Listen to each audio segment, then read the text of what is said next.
Bonjour à toutes et à tous. Bienvenue dans le premier volet d'une série de 2 webinars qui seront dédiés à l'élaboration d'une stratégie de fidélisation client 100% data-driven. Ces 2 webinars vous sont présentés par Marketing One by One et Click Data. Aujourd'hui, on va se concentrer sur une question précise qui est concrètement que signifie être data-driven ? Alors, je suis Axel Dervaux, je vais modérer ce webinaire aujourd'hui. Je suis accompagnée de Hélène Clary et de Benoît Venière. Benoît, qui est CEO de Marketing One by One, qui est une plateforme de fidélisation client par la data, comprenant une base de données centralisées, des outils de marketing automation et de data visualisation, pardon. Et d'Hélène Clary, responsable commerciale Europe chez Click Data, qui est un outil, une plateforme cloud de business intelligence et de reporting. Avant toute chose, je voulais m'assurer que vous nous voyiez, que vous nous entendiez bien. N'hésitez pas à me faire un signe dans le chat en bas à droite si vous avez rencontré le moindre souci maintenant ou au cours du webinaire. Benoît, Hélène, je vous interromprai si on me soulève, si on me signale un quelconque problème. Le webinaire est enregistré. Vous aurez le lien d'ici quelques jours pour pouvoir le revoir ou le partager.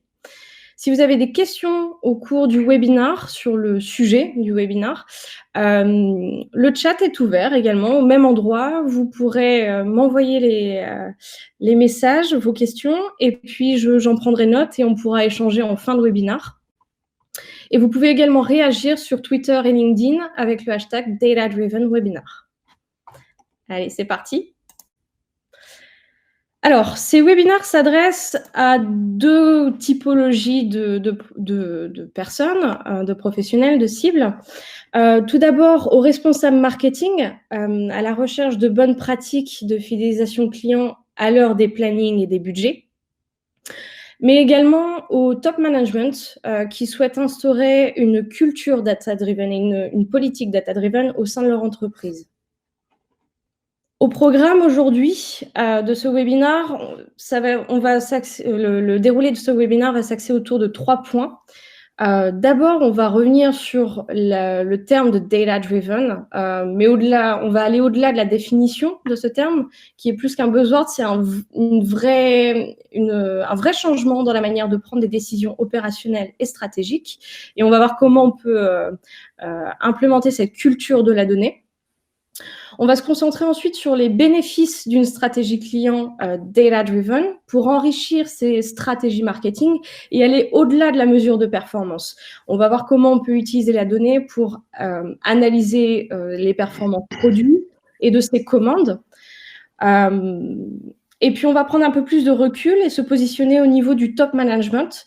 Et on va voir comment on peut piloter non pas uniquement le service marketing, mais l'ensemble de ces services, vente, achat, logistique, grâce à la donnée. Et on va également avoir des cas concrets d'entreprises qui ont pris ce virage data-driven et les résultats obtenus. Je vais vous passer la main, Benoît et Hélène, et à tout de suite.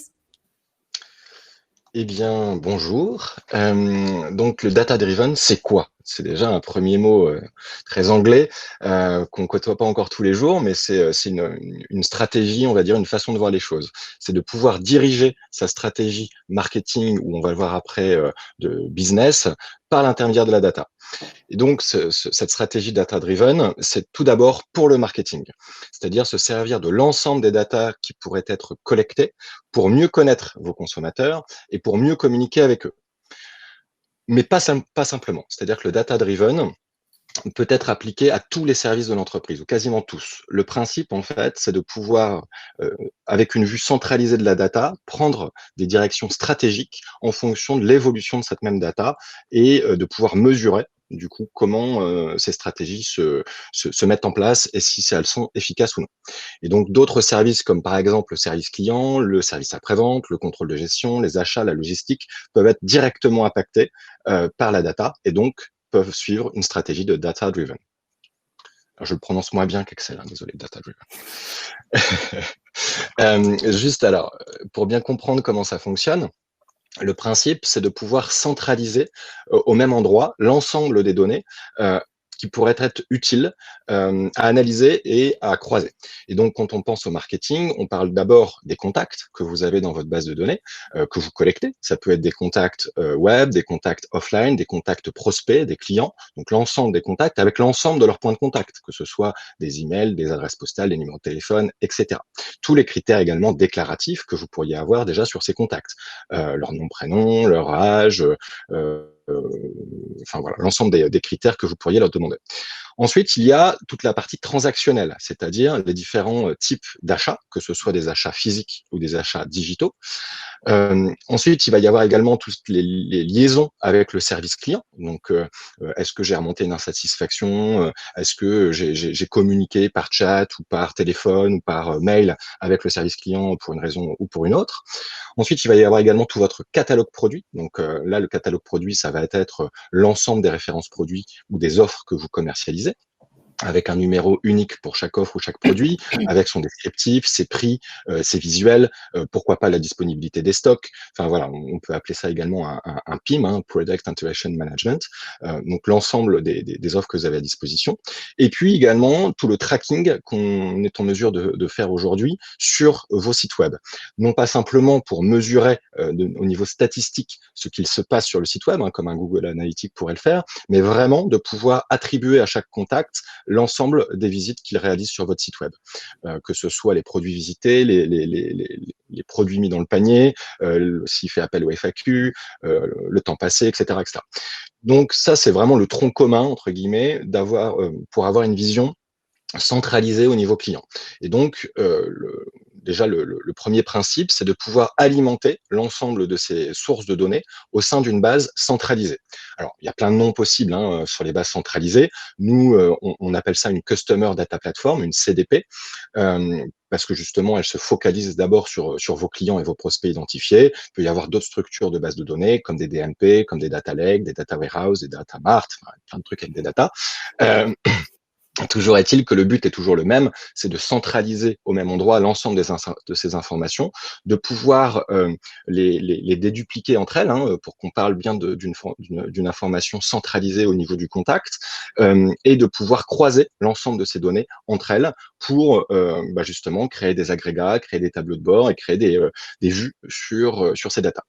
Une fois que cette base est créée et qu'elle est alimentée en automatique par l'ensemble de ces sources, ça peut être alimenté pour certaines sources en temps réel, d'autres en différé, peu importe. Le mode de synchronisation peut être également propre à chaque source, hein, du batch, de l'API, de l'incrémental, de l'annulaire en place, tout ça peut cohabiter simplement.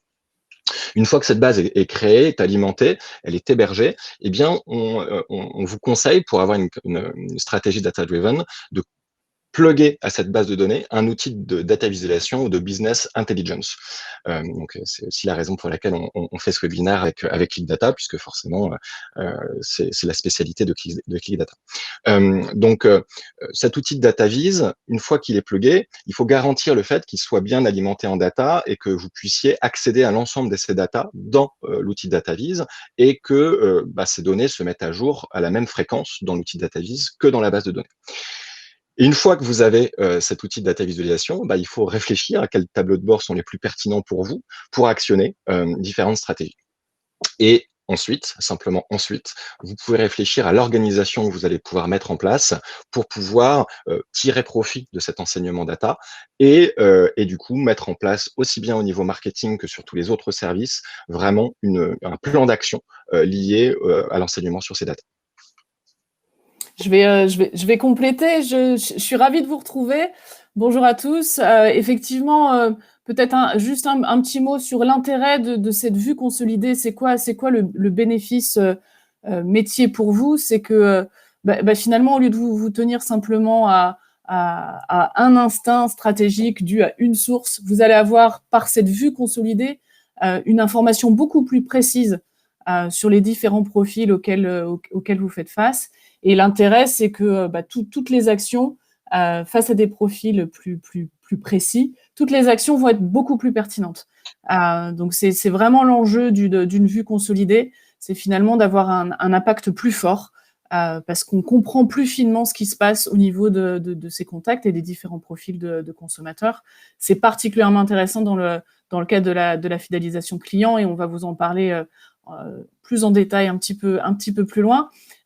Cette vue consolidée, elle est sympathique, mais finalement, ce qui va vraiment transformer les choses pour vous, et c'est là que la techno joue un rôle important, c'est de rendre cette vue consolidée et cette data prête à consommer. C'est tout l'enjeu de la data vise. L'intérêt de pouvoir visualiser, de mettre en musique toutes ces informations, ça va être de pouvoir la comprendre instantanément et du coup de réagir plus vite, soit pour amplifier des actions stratégiques, soit plutôt pour les ajuster selon ce qu'on perçoit de ce qui marche et de ce qui marche moins bien. Voilà. Tout à fait. Mais alors concrètement, qu'est-ce que ça m'apporte de devenir ou d'essayer de devenir data-driven? Alors, premier point, au niveau marketing, concentrons-nous déjà sur ce service, le service marketing. Donc, mieux connaître vos consommateurs pour mieux les fidéliser, quelque part, c'est le but. Et donc, dans cette vue centralisée dont on vous parle, Hélène et moi, c'est d'abord d'analyser, de croiser l'ensemble des critères déclaratifs que vous pourriez avoir sur vos contacts. C'est la base. C'est, voilà, je me suis inscrit, par exemple, via un programme de fidélité, j'ai participé à une enquête, à un formulaire, à des jeux concours, peu importe. Vous, en tant qu'enseigne, vous collectez cette donnée. Le but, c'est de pouvoir la centraliser et déjà l'analyser. Ensuite, on va venir ajouter à cette vue déclarative une vue comportementale. C'est essentiel parce que je donne souvent cet exemple. Moi, dans les différents jeux concours, je déclare que j'ai une Ferrari. En fait, c'est un doux rêve. Hein, je roule en Mégane. Certains par exemple, Renault sait que j'ai commandé une Mégane. Et donc voilà, donc ils vont pouvoir Renault savoir que c'était pas tout à fait exact le fait que j'ai déclaré que j'avais une Ferrari. Et donc, évidemment, les critères comportementaux sont dans l'échelle plus précis que les critères déclaratifs. Et donc là, il faut être en mesure, effectivement, de collecter les différents types d'achats, offline, online, les réactions aux campagnes, ça c'est très important. Hein. Si j'ai envoyé un email, par exemple, un SMS, un courrier postal, si j'ai passé un coup de téléphone, quelles ont été les réactions du consommateur que j'ai adressé. Est-ce que ce même consommateur est déjà passé sur mon site web? Si oui, il y a combien de temps, hein? Et puis combien de temps il y est resté? Qu'est-ce qu'il a été voir sur mon site web? Est-ce qu'il a déjà noté des produits, par exemple? Est-ce que je donne la possibilité à mes clients de noter la pertinence du produit, hein, par exemple avec des étoiles de 0 à 5? Si oui, du coup, c'est intéressant de remonter cette notion également dans la base de données. Au niveau nominatif, hein, encore une fois, de pas rester au niveau analyse globale, mais de se dire, Benoît Venière, il a mis 3 sur 5 à la Mégane, par exemple. Et puis enfin, les relations avec le service client, c'est aussi primordial, puisque là aussi, on détecte, on va dire, des clients qui pourraient se retourner, qui pourraient devenir, on va dire, un peu hostiles à l'enseigne ou à la marque suite à une relation pas très bonne, hein, ça peut arriver à tout le monde. Et donc ça, il le remonte au service client, et donc c'est très important également de le remonter au niveau du contact. Donc, on va croiser ces critères comportementaux. Et une fois qu'on a cette base de données, on va pouvoir commencer à définir des agrégats. Donc, le premier agrégat qui est intéressant à créer, c'est un profil type de client. On appelle ça un persona. Ce persona, c'est tout simplement la carte d'identité du client selon l'univers produit. Peut arriver, vous commercialisez des produits très différents, donc ça peut être intéressant de dire qui est mon client pour tel type de produit, quel âge il a, si c'est un homme, une femme, où est-ce qu'il habite, si c'est plutôt un urbain, un rural, est-ce qu'il a des enfants, de faire un profil type en fonction bien sûr des critères que vous avez à disposition, que ce soit des critères déclaratifs et des critères comportementaux. Quel type de produit il achète, est-ce qu'il achète souvent, est-ce qu'il achète sur le web, est-ce qu'il achète en magasin physique. Donc voilà, donc ça c'est vraiment un profil type et c'est très important de pouvoir le déterminer et de pouvoir le déterminer par typologie de produit et de le voir comment il évolue dans le temps. Ça va vous servir non simplement à mieux comprendre qui sont vos clients, bien sûr, mais aussi pouvoir recruter des futurs clients qui ressemblent à vos clients, vos meilleurs clients actuels. Et si on monte encore d'un cran, on va parler de segmentation. Donc la segmentation client, il y a plein de mots barbares, plein d'acronymes, et donc je commence par le plus simple, souvent qui est utilisé, c'est le PMG, petit, moyen, gros. C'est tout simplement classifier ces produits selon la taille qu'ils représentent en termes de chiffre d'affaires. Les petits clients me ramènent assez peu de chiffre d'affaires, les moyens dans la moyenne, et les grands plus gros que les autres. Ensuite, on va pouvoir également monter d'un cran là-dessus, passer en RFM, récence, fréquence, montant. Ce type de segmentation vous permet plus finement d'identifier selon la récence de l'achat, le montant de l'achat et la récence, la fréquence et le montant de l'achat, la typologie de clients. Donc là, on parle de très bons clients, de moyens clients, de clients VIP. On verra juste après ce que ça peut signifier. On peut aller jusque créer, pourquoi pas, le Graal, entre guillemets, en termes de segmentation client, une FRAT, Frequency, Recency, Amount, Typology, où là, en fait, on va classer ces différentes typologies de clients par produit, par univers produit, parce que qu'on n'est pas le même client si on achète au sein d'une enseigne électroménager des frigos, des téléphones reconditionnés, des jeux vidéo ou des petites décos électroniques pour Noël. Donc voilà, et donc on va classifier ces typologies de clients par type de produit acheté, et pourquoi pas rajouter également un indice de chaleur. Est-ce qu'il est passé très récemment sur mon site web? Est-ce qu'il a créé un panier qu'il aurait pu abandonner? Est-ce qu'il a posé une question sur le chat? Est-ce qu'il est passé en magasin sans avoir fait un achat, si on est capable de l'identifier? Et donc tous ces indices de chaleur vont également donner une notion de est-ce qu'il y a un achat potentiel qui pourrait être fait par ce même contact à très court terme. Et donc, l'ensemble de ces critères, en fait, vont pouvoir vous apporter des vues, des tableaux de bord pour prendre des décisions stratégiques et mettre en place des actions de type campagne marketing, par exemple, ou de type personnalisation du site web, personnalisation des messages, pour être beaucoup plus impactant client par client et population de clients par population de clients. Et puis, le dernier gain qu'il pourrait y avoir au niveau marketing quand on met en place une politique data-driven, c'est vraiment l'indépendance que le marketing pourrait gagner vis-à-vis de la DSI. Parce que tout ce que je viens de vous dire là, ça peut paraître simple pour le début, mais à chaque fois qu'on a avancé dans l'explication que je vous ai faite, ça devient compliqué quand même d'avoir tous les critères à disposition pour créer une FRAT, par exemple. C'est pas facile. Et donc, bien souvent, le marketing est dépendant de la DSI pour avoir des extraits de données, pour avoir des comptages, pour avoir des ciblages, voilà. Et on sait tous que les DSI sont toujours débordés et que quand le marketing fait une demande de ce type-là, généralement, le DSI n'y répond pas immédiatement. Et donc là, le principe d'avoir cette base centralisée qui collecte l'ensemble des sources de données, qu'elle soit à disposition du marketing, c'est de gagner l'indépendance vis-à-vis de la DSI. Alors, une fois qu'on a dit ça, c'est bien. Je ne sais pas si Hélène, tu veux donner quelques éléments là-dessus. Si, peut-être pour compléter, l'intérêt, c'est beaucoup d'agilité. On est dans un monde qui bouge. Là, je vous apprends rien. Du coup, on peut avoir envie en cours de route de rajouter une source, de regarder une analyse sous un angle un peu différent. Et c'est vrai que l'intérêt d'une plateforme, c'est aussi de pouvoir le faire de manière tout à fait autonome et du coup plus agile. L'intérêt aussi d'automatiser un peu tout ça, c'est que les profils des clients évoluent dans le temps, les comportements de consommation évoluent dans le temps, et ça peut permettre aussi de détecter ces changements-là beaucoup plus rapidement. Donc, quelques exemples. Ici, on voit ce que ça pourrait donner, en fait, d'avoir une vue data visualisation sur sa base client. Alors, déjà, c'est tout bête, mais déjà, de voir comment se répartissent mes contacts. Si c'est plutôt des femmes, plutôt des hommes, si c'est pas très bien renseigné, quels âges ils ont. Alors ça, c'est intéressant parce que ça peut être un doux rêve que d'avoir une répartition par classe d'âge. Parce que si on n'a pas un renseignement d'âge suffisamment précis, suffisamment complet dans sa base de données, voilà ce que ça peut donner. Avoir également une répartition selon l'ancienneté des contacts. On s'aperçoit qu'en CRM, c'est essentiel de travailler sur l'ancienneté du contact. Est-ce que il a fait son premier achat il y a 6 mois, il y a 1 an, il y a 24 mois, il y a 36 mois? C'est bien sûr pas du tout la même valeur du contact en base de données. Et puis surtout, la complétude des critères que vous avez sur vos contacts.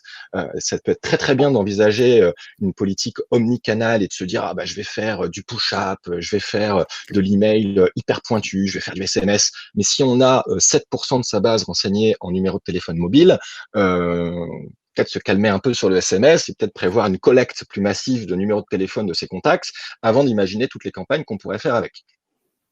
Donc voilà, donc déjà une première vue. Alors encore une fois, on commence par entre guillemets du bateau, mais c'est indispensable d'avoir ces vues sur les contacts. Ensuite, un deuxième point qui peut être intéressant et qui est quand même un peu plus rare aujourd'hui, c'est de pouvoir identifier vos visiteurs web et de pouvoir classifier ces visites. Donc, vous allez me dire, ça, je le fais déjà via Google Analytics. Je suis pas certain. Google Analytics, ça reste anonyme et vous allez avoir des vues de parcours sur votre site web qui sont des vues statistiques, des vues de grand nombre. Et vous n'allez pas pouvoir attribuer une visite particulièrement sur un visiteur précis. Qu'est-ce que Benoît Venière a réalisé sur votre site web comme visite hier ou avant-hier? Si c'est pas logué, vous allez passer à côté. Donc là, le principe, c'est de pouvoir, via par exemple un cookie first party, matcher les visiteurs qui étaient jusqu'alors anonymes avec des personnes présentes dans votre base de données, que ce soit des prospects ou des clients, et via ce match, de pouvoir voir comment évoluent les visiteurs identifiés sur votre site web. Donc ici, on voit un exemple de taux de match. Ici, dans l'exemple, c'est 60% des visiteurs qui ont été matchés. Donc c'est beaucoup, je vous l'accorde, mais nous, ce qu'on constate, on pourrait arriver vers 45% de visiteurs web authentifiés à chaque fois qu'ils viennent sur votre site web, sans qu'ils aient besoin de se loguer. Et on voit du coup quel type de visite ils ont pu faire, sur quels produits ils ont cliqué, quelles sont les catégories les plus visitées, l'évolution bien sûr des visites. Donc tout ça, ça reste bien sûr global, mais on peut du coup descendre un cran, vous voyez au-dessus, avec des types de segments. Donc ce dont on a parlé juste au-dessus, par exemple, vous avez calculé une RFM, récence fréquence montant, vous avez identifié quels sont vos meilleurs clients, les clients VIP, ceux qui achètent le plus souvent pour des plus gros montants, etc. Et bien là, vous allez pouvoir voir comment ils visitent votre site web, ces clients VIP. Et vous allez pouvoir comparer ces visites avec des visiteurs lambda, soit des prospects, soit de nouveaux clients. Et du coup, pouvoir peut-être optimiser le parcours de visite de vos sites, vos nouveaux acheteurs par rapport à ce que vous avez constaté des parcours des clients VIP, par exemple. Et puis, donc, on remonte encore d'un cran. Ici, on va parler de matrice de passage que vous pourriez obtenir avec un outil de data visualisation plugué à votre base client centralisée. La matrice de passage, c'est fondamental en termes de marketing direct. Et donc, les grands VADistes ne nous ont pas attendu pour les mettre en place. Les Redoutes 3 Suisses, il y a quelques années, faisaient déjà des matrices de passage très précises. Et donc, les matrices de passage, c'est tout simplement pour voir comment évoluent vos segments. Donc, on voit ici à gauche, dans le tableau en bas, quels sont les segments. Donc, VIP, Very Good Customer, Good Customer, Active, Inactive, New Customers. Et en fonction de ça, de voir dans quel segment appartenaient auparavant ces mêmes clients. Donc, c'est essentiel pour se dire, mon client VIP, avant, il était majoritairement très bon. C'est bien de dire ça, mais c'est bien aussi de savoir que les inactifs, en fait, auparavant, ils étaient quoi? Les inactifs, avant, là, ici, on le voit dans la statistique, majoritairement, c'était des nouveaux clients. C'est intéressant de le savoir. Peut-être que mon package d'accueil de nouveaux clients n'était pas suffisamment pertinent pour garder un niveau d'activité suite à ce premier achat, par exemple. Donc, on voit bien que la matrice de passage, c'est de voir comment évolue une segmentation dans le temps et de quelle est la base de départ, entre guillemets, d'un client avant d'accéder à un nouveau segment. Donc ça, c'est vraiment pour voir comment évoluent mes contacts et quelle est la photographie de mes contacts. Mais concrètement, ça m'apporte quoi? J'insiste dessus parce que data-driven, bien souvent, ou data visualisation, on l'a vu dans le passé, il y a pas mal de structures qui ont essayé de les mettre en place et qui, en fait, se sont ça marche comme ça, mais qui, en fait, n'ont pas forcément mis en place les actions pour surperformer suite à l'apprentissage qu'ils avaient fait sur la data visualisation. Et là, ici, on vous donne un exemple de performance, justement, de mise en place d'une stratégie data-driven. Donc, c'est vraiment sur la performance des campagnes. Vous les voyez ici en bas à gauche. Donc l'exemple est un exemple d'un de nos clients qui est Electrodépôt, qui a mesuré l'évolution des taux d'ouverture et des taux de clics email du coup sur l'évolution de leur stratégie. Et donc auparavant, ils faisaient des newsletters one to all, c'est-à-dire j'envoie ma newsletter à toute ma base et puis je vois bien comment ça réagit, mais c'est les mêmes produits, ma newsletter, etc. pour tout le monde. Ils avaient en moyenne, alors c'était pas trop mal, 25% d'ouverture, 4,5% de clics. Puis ensuite, ils ont fait des newsletters one to few, c'est-à-dire avec des segmentations clients. Donc, ils ont travaillé une sorte de RFM et puis ils ont dédié des newsletters selon les typologies de clients. Alors, pas toutes les newsletters, mais certains newsletters. Ces newsletters-là avaient 38% d'ouverture et 12% de taux de clic. Puis ensuite, ils sont passés sur une stratégie de trigger marketing. Le but était d'automatiser un maximum de campagnes email en fonction des comportements de leurs clients. Donc, s'ils sont passés sur le site web, s'ils ont visualisé un produit, s'ils se sont inscrits à la newsletter, s'ils se sont inscrits au programme de fidélité, etc. Et bien sûr, ces parcours clients ont été identifiés grâce à la data visualisation. Et donc là, on voit que les triggers email ont généré 40% d'ouverture et 9% de taux de clic. Isabelle Paris, qui est la directrice data d'Electrodépôt, a mesuré, sans donner les montants, mais à mesurer que les revenus générés par les triggers étaient 2 fois supérieurs aux revenus générés des campagnes traditionnelles. Et donc, ces triggers, ces campagnes automatisées, ont été déclenchées suite à l'analyse d'Electrodépôt des parcours clients via l'outil de data visualisation qu'on leur a mis à disposition et via la base de données centralisée qu'on leur a mis à disposition.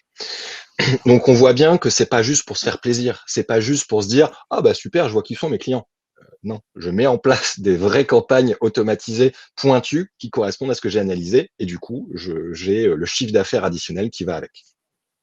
Ce qu'on est en train de vous dire, c'est que finalement, la data vis, ça a un double impact. Ça a un effet révélateur de ce qui se passe au niveau des data. On l'a vu sur les segments et sur les parcours à l'instant. Et puis, ça va permettre aussi de mesurer concrètement par le biais de KPI ce qui se passe. Donc, KPI, ce sont les indicateurs de performance. Ce qui se passe au niveau de la performance des actions que j'ai décidé de mettre en place face à l'enseignement des data. Donc, c'est double effet qui se coule. À la fois, d'un côté, la révélation des enseignements data et de l'autre, la capacité à se rendre compte immédiatement de ce qui fonctionne et ce qui ne fonctionne pas dans les actions marketing qu'on a décidé de lancer. Voilà, et donc bien sûr que ça passe par la mesure de performance des campagnes. Notre volonté aujourd'hui avec Hélène, c'est de vous montrer que c'est indispensable d'avoir une mesure précise, comme ici vous voyez un exemple sur les comportements email, de remonter bien sûr au niveau d'une vue centralisée. Est-ce que mes messages arrivent bien en boîte de réception? Est-ce qu'ils sont bien délivrés, notamment pour les emails? Est-ce qu'ils sont cliqués? Est-ce qu'ils sont ouverts? Quelle est l'évolution de ces différents comportements dans le temps, par type de campagne, par type de segment de campagne, etc. Bien sûr, c'est très important, mais la data visualisation au niveau CRM ne doit pas se contenter à cette mesure de performance de campagne. C'est un indispensable, mais c'est pas uniquement le seul but de la data visualisation, loin de là. Donc, par exemple, on pourrait aller plus loin que des mesures de performance de type comportemental par email. On pourrait aller jusqu'à de l'attribution. Donc, l'attribution, c'est quoi? C'est comment je fais pour attribuer du chiffre d'affaires additionnel à des campagnes que j'ai envoyées. Alors, c'est un grand débat, un éternel débat, comment je calcule cette attribution. Donc là, il y a plein de méthodes. Ici, on vous en montre deux. Une méthode de l'entonnoir, qui est de se dire combien de personnes ont été ciblées, combien de personnes ont reçu l'email, combien de personnes ont ouvert, combien de personnes ont cliqué, et combien de personnes ont fait ce qu'on appelle une commande en last click, c'est-à-dire directement attribuable à l'email. J'ai cliqué dans l'email, je suis arrivé sur le site web de l'enseigne, j'ai créé un panier, je l'ai validé, j'ai commandé, bam. C'est un parcours entre guillemets sans faute de l'email jusqu'à la commande, ça s'est bien déroulé. Bon, ça c'est bien, sauf que c'est un chiffre d'affaires additionnel très strict, puisque directement attribuable à l'email. Dans la vraie vie, vous le savez en tant que consommateur, c'est pas comme ça que ça se passe. Vous recevez un email, vous voyez l'objet, ah ouais, c'est sympa, puis vous faites des visites le soir chez vous, et puis le lendemain au boulot, vous allez visiter le site web en question, et puis en fait, vous passez à l'acte d'achat, par exemple, en magasin 3 jours après. Et bien là, le last click, il est complètement inutile, puisque la personne n'a pas acheté suite au clic dans l'email, mais acheté, voilà. Et donc, ça pourrait être intéressant de voir si cet email, dont l'objet uniquement a été lu, comment il était influençable, entre guillemets, comment ça a influencé l'achat final en magasin. Et donc là, on peut parler de population témoin, par exemple, et de se dire, bon, bah, la personne a été ciblée par une campagne, et j'ai vu qu'elle avait réalisé un achat 4 jours après en magasin, eh bien, je suis capable d'attribuer une partie du chiffre d'affaires additionnel à la campagne dont elle a été l'objet.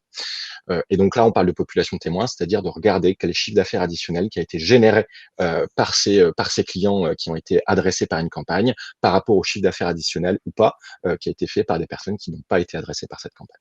Donc voilà, et donc là, on va rentrer dans un détail un petit peu plus important qui est vraiment de mesurer l'efficacité des campagnes, non pas simplement dans leur ouverture ou dans leur clic, mais vraiment dans la génération de chiffre d'affaires. Mais concrètement, ça m'apporte combien? Voilà, ça c'est la vraie question, parce que bon, ça fait quelques années que je travaille dans le CRM et j'ai encore parfois des directions marketing qui me disent « Mais attendez, comment vous pouvez m'assurer que de personnaliser mes campagnes va m'apporter plus que de faire une newsletter à tout le monde? Comment vous pouvez me l'assurer ?» Eh ben, il y a plein d'indicateurs qui vous le montrent. Maintenant, effectivement, il faut y consacrer un peu de temps en amont, réfléchir à quelle campagne on fait, comment on fait la segmentation, etc. Ça demande du travail, mais je vous assure que ça rapporte beaucoup plus que de faire des campagnes massives. Déjà, ça fatigue moins votre base, puisque vous avez envoyé que des campagnes qui seront pertinentes, en tout cas perçues comme pertinentes par vos contacts, mais en plus, ça rapporte du chiffre d'affaires additionnel et de la marge. D'abord, sur la conversion. les données clients centralisées, que ce soit déclaratif ou comportemental, essayer de digitaliser un petit peu plus la relation et de trouver les canaux les plus appétants en termes de canal de communication, mettre en place ce qu'on appelle des boucles conversationnelles.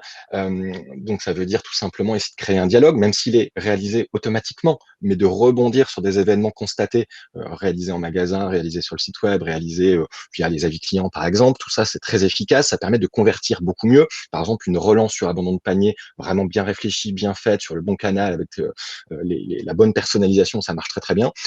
Mettre en place des triggers, marketing, online, offline, tout ça, ça peut générer jusqu'à 10% de conversion en plus de ce qui était réalisé auparavant.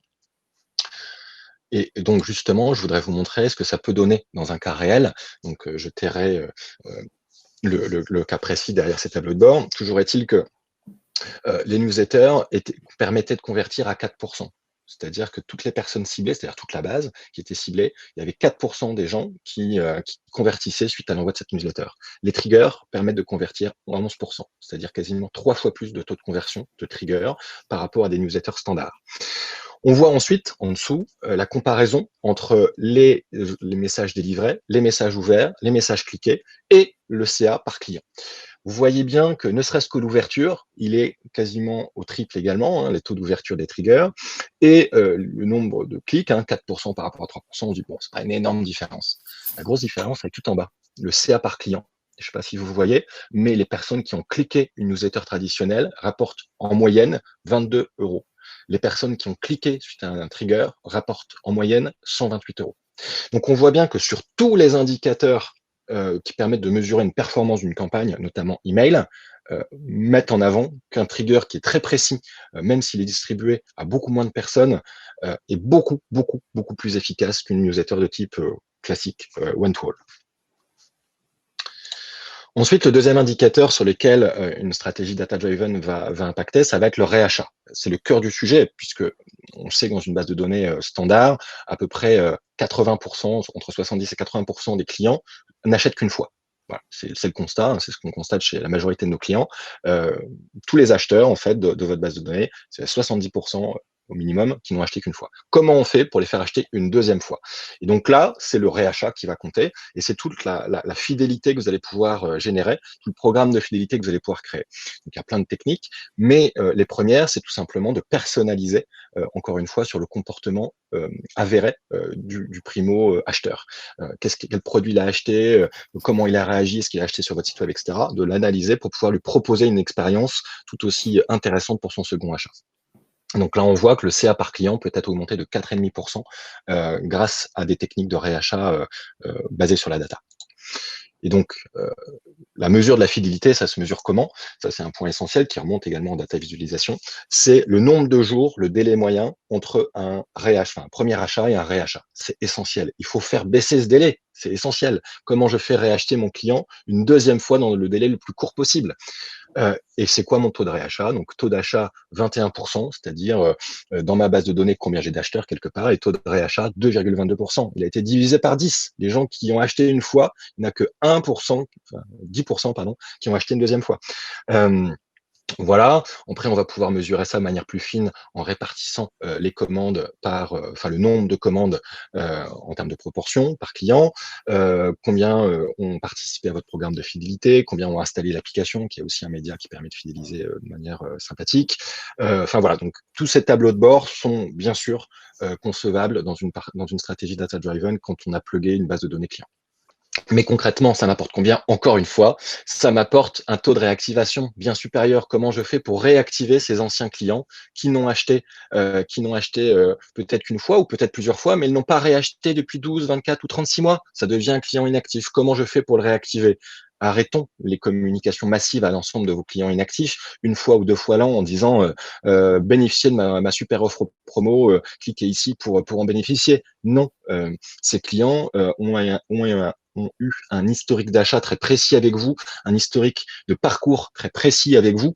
Prenez on va dire, pour base, cet historique que cette personne a eu avec vous, pour la recontacter, peut-être avec le même univers produit qu'elle avait acheté la précédente fois, peut-être avec, je sais pas moi, un avantage particulier, par exemple de proximité d'un magasin à côté de chez elle, des choses comme ça, et pour la réactiver, et souhaitez-lui un joyeux non-anniversaire de commande, plutôt qu'attendre vos 2 opérations coup de poing dans l'an, programmer des triggers automatiques pour dire, vous n'avez pas commandé chez nous depuis 1 an, vous nous manquez. Et d'ailleurs, vous aviez commandé ce produit. Vous savez qu'on a une nouvelle version disponible aujourd'hui. Enfin, voilà. Et donc, ce programme de réactivation basé sur la data vont permettre de réactiver jusqu'à 15% de clients supplémentaires que sur des techniques traditionnelles de type opération coup de poing. Et donc voilà, donc des petits indicateurs qui vont permettre de visualiser par rapport à sa ancienneté de clients, quelles ont été les commandes qui ont été réalisées, quel type de produit. Donc là, je vous montrais tout à l'heure un tableau de bord un petit peu plus précis sur les produits, mais voilà, l'ordre d'idée, c'est ça, c'est de se pouvoir, en fonction des typologies de clients, regarder les commandes et les types de produits qui ont été réalisés. Le dernier point qui permet de mesurer, on va dire, l'efficacité d'une stratégie data-driven, c'est surtout le fait de pouvoir gagner du temps. C'est-à-dire que ce soit votre DSI, que vous avez réussi à délester de toutes ces, on va dire, ces commodités marketing, export de fichiers, comptage, création de segmentation, etc., que vous allez pouvoir faire vous-même, mais c'est aussi votre temps à vous en termes d'opérationnel marketing, c'est-à-dire que vous devez comme tout service marketing, passez beaucoup de temps à planifier vos campagnes, à créer le contenu de vos différentes campagnes, à trouver les bonnes promos, etc., trouver les bons produits à pousser. Eh bien, il y a une grande partie de ces campagnes qui peuvent être automatisées. C'est-à-dire dans cette notion de trigger marketing, de pouvoir déclencher automatiquement des campagnes en fonction d'un critère, soit comportemental, soit déclaratif. Et vous allez pouvoir démultiplier ces triggers jusqu'à plusieurs dizaines, plusieurs centaines de triggers potentiellement, qui vont remplacer au fur et à mesure vos campagnes manuelles et donc vous faire gagner du temps que vous pourrez mettre à profit pour analyser justement ces comportements data et pour affiner votre stratégie et non plus passer du temps au niveau opérationnel qui aujourd'hui est certainement indispensable, mais le serait beaucoup moins si vous pouviez automatiser un maximum de campagnes. Le gain de temps, il est vraiment essentiel, y compris dans la centralisation et l'agrégation des données. Si vous dépensez moins d'énergie en gymnastique pour essayer de faire sens de données qui viennent d'endroits différents, c'est toute une énergie que vous aurez effectivement plus centrée sur votre cœur de métier, qui est d'analyser ce qui se passe et d'ajuster les actions en fonction de ce que les indicateurs vont vous révéler. Donc, c'est vraiment le point clé. Et ce qu'on va essayer de résoudre avec de la techno qui fonctionne, c'est de vous faciliter la vie et de vous donner la possibilité de vous centrer vraiment sur l'essentiel, à savoir, comme le disait Benoît à l'instant, l'analyse et les bonnes actions pour alimenter le chiffre. Voilà, mais alors, le data-driven, on l'a dit tout à l'heure, ce n'est pas pour le marketing. Bien sûr que le marketing va être le premier à utiliser cette vue data et les enseignements qu'on peut en faire, mais tous les autres services, en fait, vont pouvoir en bénéficier. Et on le sait très bien, parce qu'on a un certain nombre de clients qui ont commencé uniquement avec une vue CRM de la data et qui au final ont ouvert des accès à leur tableau de bord, à la data visualisation, à tous les autres services. Le premier qui est souvent concerné, c'est ce qu'on appelle le décisionnel, c'est-à-dire quand on travaille par exemple dans le retail, eh bien les magasins ont besoin de savoir quelle est leur atteinte de chiffre d'affaires de la journée, de la semaine par rapport à l'année précédente. On a besoin de savoir quel type de commande a été réalisé, quels sont les produits qui marchent bien, les best-sellers par exemple, les best-sellers, etc. Et là, on va beaucoup plus loin qu'uniquement marketing, on a vraiment une vue décisionnelle, que ce soit au niveau des opérationnels business que de la direction générale. Et bien donc, c'est important d'avoir une vue intègre et à jour du chiffre d'affaires qui est réalisé, du type de produit vendu, etc. Donc là, c'est pas forcément que pour un usage marketing, c'est aussi pour un usage de pilotage business, tout simplement. Et encore une fois, le data-driven n'est pas que pour le marketing, c'est aussi pour le référencement de produits. C'est-à-dire que quand on est encore une fois un e-commerçant ou un retailer, eh bien, on doit être en capacité de mesurer la pertinence des produits qu'on référence. La pertinence, vous allez me dire, c'est la marge, bien évidemment, mais ça, vous n'avez pas besoin de beaucoup de data pour la calculer. Vous avez un prix d'achat, un prix de vente, vous connaissez un peu le taux de contribution de votre enseigne, donc c'est assez facile à calculer. Par contre, ce qui va vraiment être important de mesurer, c'est ce que mon produit que je viens de référencer me permet de recruter des nouveaux client? Est-ce que ce nouveau produit me permet de générer du trafic, que ce soit en magasin physique ou sur ma boutique web? Est-ce que ce nouveau produit me permet de générer un deuxième achat, un troisième achat, de fidéliser mes clients? Et ces indicateurs sont des indicateurs indispensables pour savoir si j'ai suffisamment de stock sur ce nouveau produit, si ça sert à rien, qu'il faut que j'arrête ce produit, et puis aussi de pouvoir confronter, par exemple, la notation, les avis clients que vous collectez. Et là, de les répartir, non pas simplement pour voir si, de manière générale, vos clients sont satisfaits, mais de pouvoir très précisément identifier des produits qui remontent comme étant des problèmes récurrents dans les avis clients. Donc, vous avez les indications au niveau du service client, vous avez les indications au niveau des avis clients. Peut-être que les produits que vous commercialisez depuis peu de temps sont en fait un peu défectueux, ou peut-être que le transporteur auquel vous faites appel systématiquement a tendance à pas bien distribuer les produits, pas dans les temps, etc. Donc, on voit bien que au niveau logistique, au niveau référencement de produits, au niveau décisionnel, les tableaux de bord vont vous apporter des vues très, très intéressantes. Un autre exemple ici, donc c'est notre client Electrodépôt qui nous a confié ce tableau de bord qu'ils ont mesuré. Donc c'est assez intéressant et c'est dans l'air du temps puisque c'est la différence de vente à distance, d'articles de vente à distance chez Electrodépôt entre, on va dire, l'été 2020 par rapport à l'été 2019. Bon, il y a eu évidemment une crise sanitaire entre les deux, avec le premier confinement en tout cas.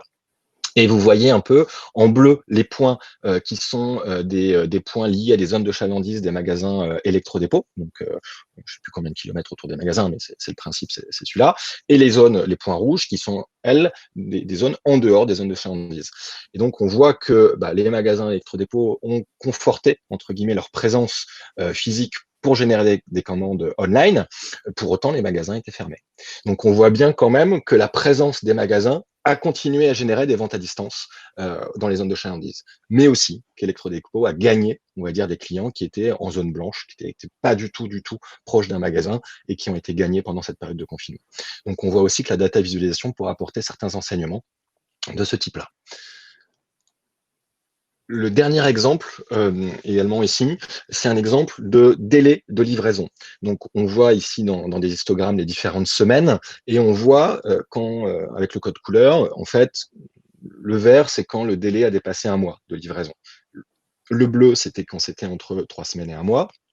Le jaune entre 2 et 3 semaines, le vert le rouge moins d'une semaine, et on voit comment c'est réparti les délais de livraison les dernières semaines, notamment liés au Covid. Et on voit très bien qu'il y a eu, on va dire, un enlisement des délais de livraison pendant le confinement qui s'est au fur et à mesure amélioré. Et donc, on voit à partir de quelle semaine il y a eu exactement ce changement, on va dire, de paradigme par rapport au délai de livraison. Donc, on voit bien aussi ici qu'au niveau logistique, ça peut avoir un attrait très important. Ce dont on s'est aperçu au fil du temps sur ces différents usages liés à la data vis, c'est que très très souvent, ça démarre par un premier périmètre. Et c'est vrai que c'est régulièrement le marketing, simplement parce que le marketing a beaucoup de données à brasser et à mettre en forme. Mais c'est vrai qu'un tableau de bord, une data vis, naturellement, ça se partage. C'est même essentiel, hein, si on veut pouvoir embarquer ses équipes et rendre compte un petit peu de ce qui se passe. Et on a observé effectivement que au-delà d'un premier usage, ça va ensuite générer d'autres besoins et d'autres usages, y compris au sein d'autres services, pour un pilotage finalement plus global des différentes activités. Ça va aussi permettre sur des services métiers tels que le marketing d'aller défendre un petit peu son budget. C'est assez d'actualité en ce moment, les défenses de budget, avec des datas qui viennent un peu soutenir l'envie d'une stratégie ou d'une autre en fonction d'un budget qu'on s'est fixé. C'est vrai, mais alors comment je deviens data-driven? Comment on devient data-driven? Mode d'emploi. Mode d'emploi. Alors, on a essayé avec Hélène de reprendre les principales étapes. Alors, bien sûr qu'il y a des étapes intermédiaires et selon, entre guillemets, votre avancement dans votre politique data, il y a des étapes qui seront plus indispensables que d'autres. Mais la première étape essentielle, c'est d'identifier les sources de données. Et je pense que beaucoup d'enseignes, beaucoup de marques aujourd'hui sont assis sur une mine d'or de data, réellement, assis dessus parce que en fait, il y a déjà énormément de data qui sont collectées par vous et par vos prestataires. Et en fait, vous n'en avez peut-être même pas conscience de toutes ces datas qui sont collectées. Et vous vous dites, dans tous les cas, bon, bah, c'est tel partenaire qui les collecte dans son coin, peut-être, j'arriverai pas à les centraliser, etc. Avant d'essayer de les centraliser, prenez le temps de bien les identifier. Quelles sont les différentes datas qui sont déjà collectées? Et vous allez voir que vous en avez beaucoup.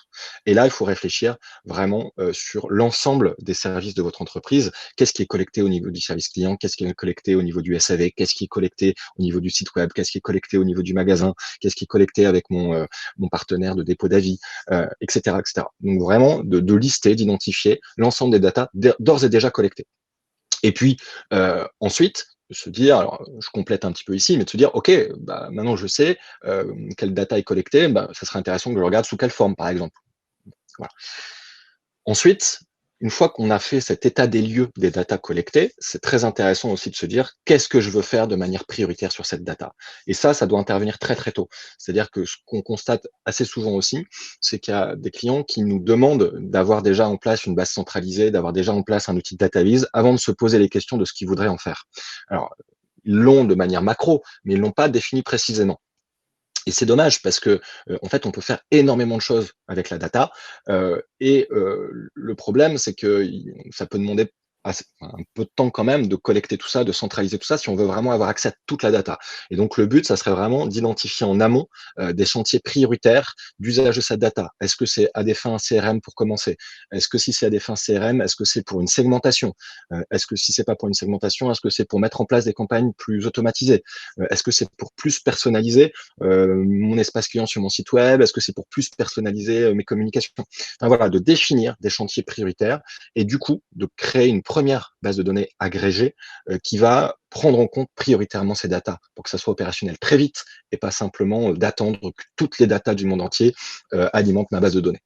C'est très vrai et il faut faire attention de ne pas s'éparpiller. On a tendance, du fait qu'il y ait beaucoup de données disponibles, à vouloir tout faire d'un coup.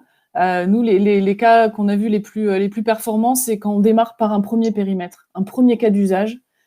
Et puis ensuite, ça fait des petits parce qu'on a plein d'autres idées et ça nous donne aussi l'envie d'aller connecter d'autres sources et de générer d'autres indicateurs. Mais c'est vraiment l'intérêt du choix de ce ou ces chantiers prioritaires, c'est de bien se fixer sur un premier cas d'usage pour pouvoir avancer plus rapidement et avoir une première base de travail très concrète à présenter, à partager pour faire avancer les choses.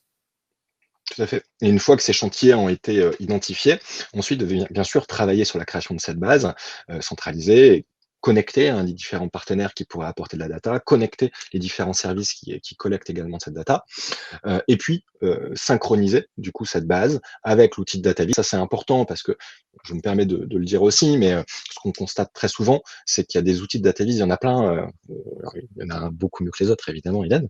Mais en tout cas, beaucoup d'entreprises ont déjà fait le choix d'outils de data visualisation. On utilise même parfois plusieurs, sauf que le problème vient pas de là. Le problème vient qu'ils ne sont pas alimentés correctement en données. Et donc, c'est très important, de choisir un outil de DataVis qui prenne en compte la donnée comme il faut et puisse être assez souple dans l'alimentation en data. On propose des fonctionnalités avancées et des graphiques et des tableaux de bord les plus sympas possibles et les plus pertinents possibles.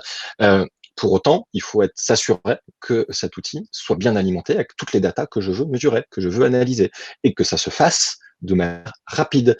Si j'ai besoin, quand je clique sur mon bouton pour réactualiser mon tableau de bord d'une demi-heure avant que mes données soient mises à jour, c'est pas la peine, ça va pas servir.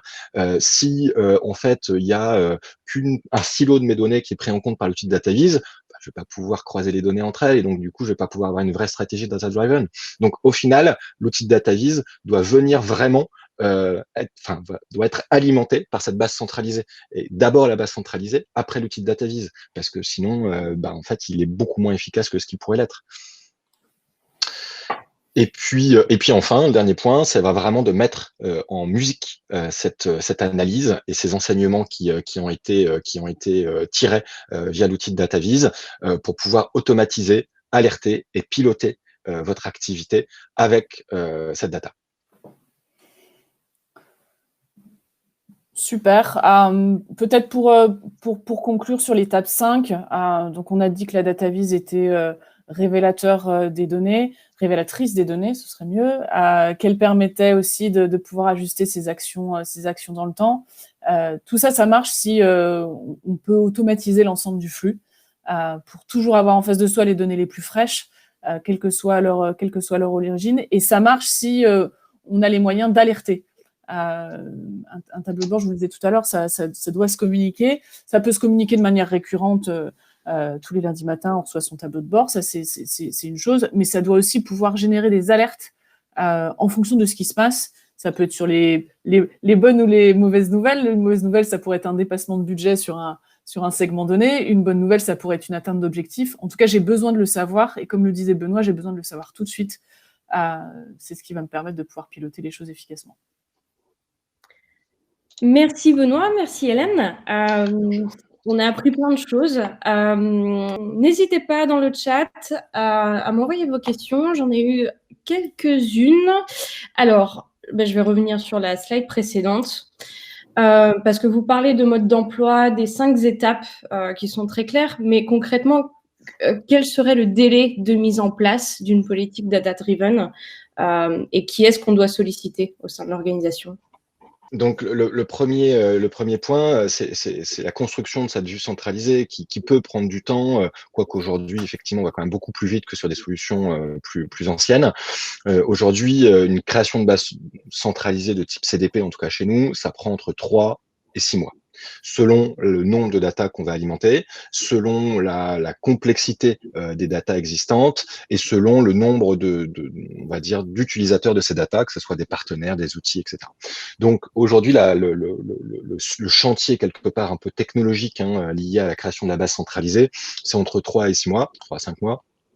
Voilà un peu l'ordre d'idée. Maintenant, ensuite, il va y avoir un travail de création de tableau de bord pour correspondre à ce que vous voulez en attendre et puis en lien avec vos chantiers prioritaires. Et puis enfin, c'est comment j'active ces enseignements et comment je pilote les différents services qui pourraient être influencés par cette data. Donc là, ça peut prendre plus de temps, ça dépend de votre organisation. Donc j'ai tendance à dire, en moins d'une année, vous pouvez déjà avoir une vraie politique de data-driven qui puisse avoir des premières performances vraiment mesurables. C'est vrai que là, pour moi, on est sur l'ensemble de ces datas. Si on démarre par un premier cas d'usage, nous, on l'observe chez nos utilisateurs aujourd'hui, un premier périmètre d'une dizaine d'indicateurs, c'est quelque chose qui peut être opérationnel en quelques semaines. C'est aussi l'intérêt de ne pas être peut-être trop gourmand et très complet sur ces premiers tableaux de bord. C'est pouvoir avoir tout de suite un premier élément et puis ensuite de le faire grandir en allant rechercher, rassembler et consolider toutes les données qui vont permettre d'aller au-delà de ce tout premier cas d'usage. D'accord. Très clair, merci. Alors, on dépasse un petit peu le délai, mais pour ceux qui sont toujours là, on a eu une autre question. Quel budget faut-il prévoir pour intégrer une Customer Data Platform et un outil de data viz? C'est étonnant, je m'attendais à cette question. Systématiquement, quand on fait un webinaire, il y a toujours la question budget qui arrive. Donc, bien évidemment, ça dépend de ce que vous voulez en faire et ça dépend de la taille, entre guillemets, de la base de données à créer, en tout cas sur la partie CDP, du nombre de sources, on en a parlé, du nombre on va dire, d'utilisateurs de cette data, du nombre de contacts que vous avez en base de données et de la profondeur d'historique que vous devez analyser. Donc, tous ces critères sont à prendre en compte. Toujours est-il qu'aujourd'hui, la création d'une CDP va varier entre, on va dire, 20 et 50 000 euros. Donc, c'est beaucoup plus accessible que les technologies qui étaient disponibles il y a encore quelques années où ces budgets étaient multipliés par 3 ou par 4. Donc, ça reste bien évidemment un investissement qui va être largement rentabilisé. On a pu vous le montrer juste avant. Toujours est-il qu'on reste sur des montants qui sont accessibles pour des acteurs, notamment du middle market. Et effectivement, aujourd'hui, moi, je le vois quand on parle avec des gens qui réfléchissent à mettre en place ce genre de technologie, souvent ils sont étonnés. Ils sont étonnés que ce budget est assez peu cher quelque part par rapport à ce que ça permet de faire, et surtout par rapport aux technologies qui étaient beaucoup plus onéreuses il y a quelques années. Donc voilà sur la partie CDP. Après, il faut bien sûr accompagner, enfin, pourquoi pas être accompagné dans la création. Donc, il peut y avoir effectivement un certain système de consulting ou de faire en full service. Donc, il peut y avoir aussi un budget associé. Et puis ensuite, on va également parler de licences mensuelles pour pouvoir être en mesure d'utiliser sa CDP et son outil de DataVis. Et là, les licences mensuelles vont varier, on va dire, de 1500 jusqu'à 5000 euros par mois en fonction, toujours pareil, du nombre de contacts que vous avez en base, si on parle de quelques dizaines de milliers ou si on parle de plusieurs millions, et en fonction du nombre de flux qui alimentent cette base de données et qui ressortent. Voilà. Donc ça, c'est les critères que nous, en tout cas, on prend en compte pour budgéter. Et donc, voilà, la fourchette, elle est à peu près là. Très bien. Merci beaucoup. Si j'ai d'autres questions, n'hésitez pas à les envoyer toujours. On va conclure pour aujourd'hui, mais on répondra à vos questions directement par mail. Je vais exporter l'historique du chat. Merci à tous d'être avec nous aujourd'hui et nous vous donnons rendez-vous pour la deuxième partie de cette série de webinaires. Aujourd'hui, on a vu en théorie comment ça se passait. En janvier, on va se pencher sur la pratique avec des démos, avec nos experts produits chez Marketing One by One et Click Data. Et on va vous montrer comment utiliser toutes ces données pour construire votre tableau de bord dans un outil de data visualisation. Ça va être une séance d'une demi-heure. Donc, on vous donne rendez-vous le jeudi 7 janvier 2021 à 11h. Le lien, vous allez, à la fin de cet événement, vous allez être redirigé directement sur la page de sign-up pour le deuxième webinaire. Donc, pour ceux qui ne se sont pas encore inscrits, n'hésitez pas. Et puis, merci encore énormément d'avoir assisté à ce webinaire. Et puis, on vous dit à bientôt. Bonne fin. Merci beaucoup. Au revoir. Au revoir. Bye.